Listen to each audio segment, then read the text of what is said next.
Hello everyone, welcome to my channel. So one small detail changes everything. How?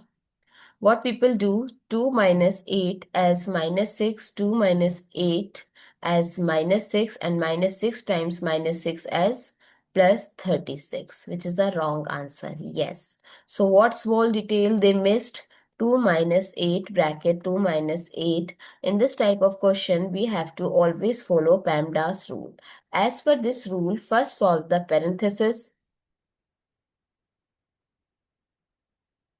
then exponent,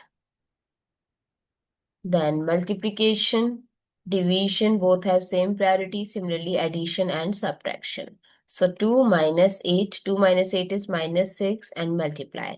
Now we have to give priority to multiplication over subtraction. So 8 times 6 is 48 and minus minus is plus. So 2 plus 48 is 50.